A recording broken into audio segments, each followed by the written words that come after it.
So I was honestly very nervous and not feeling qualified to speak here. The only thing that gives me confidence to speak is the fact that I am a patient. And I have been a patient many times. And I have been very patient, being very patient. Because being a patient in this country really tests your patience. And I wear the hat of a patient and speak to you. Are we on the right track? No.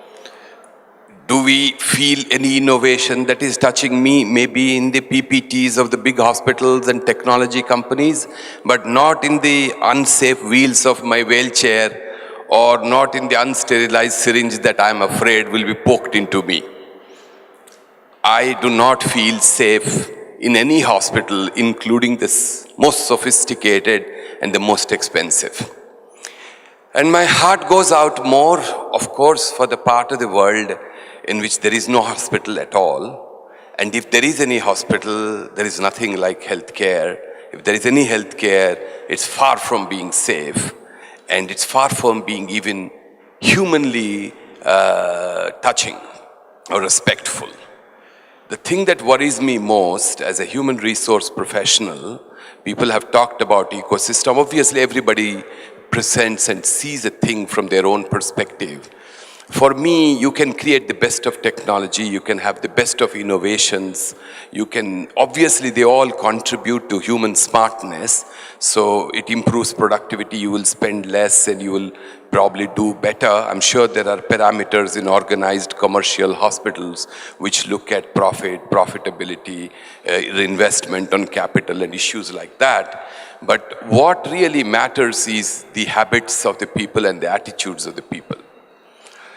At least in this country, I'm appalled to see that the best of hospitals are run like a fiefdom. And I'm being very provocative and very deliberate. I've been watching it. I'm going to live a few more years. I better say what I feel. I see the most qualified of doctors walk into their rooms like mini Adolf Hitlers.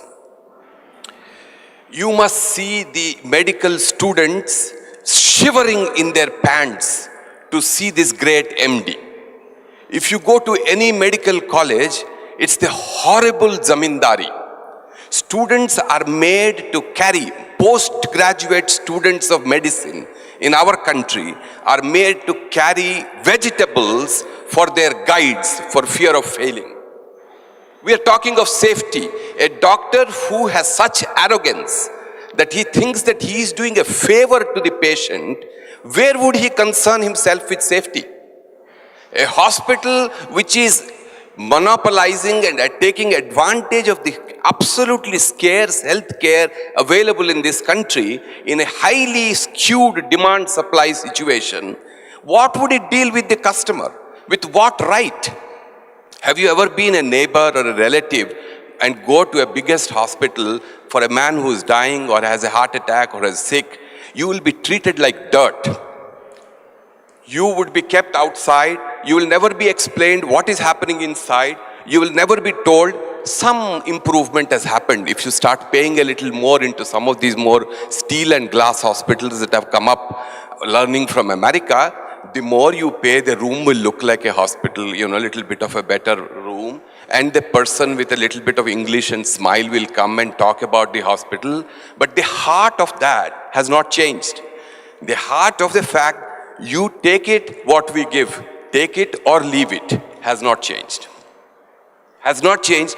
I'm afraid it will change the hard way in which has changed in the United States, and that's terrible. And that's the way of litigation. It has changed in the United States. How it has changed? Because everybody there sues everybody. So what happens? You are scared, you must tell. So the doctor has gone to the other extreme of not being friendly at all in another way, which is trying to protect himself and his backside all the time. In the meanwhile, the insurance companies make the maximum money, the lawyers make maximum money. Do we have to go that way?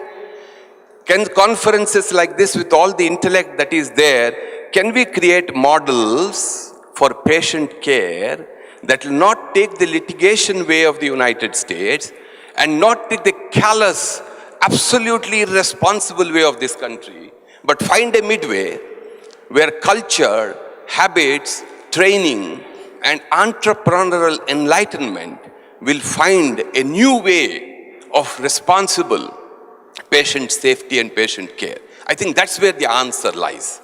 And that answer lies in throwing the jellyfish back, in our personal efforts, in our ability to question the system, in asking, going into the hospital and asking,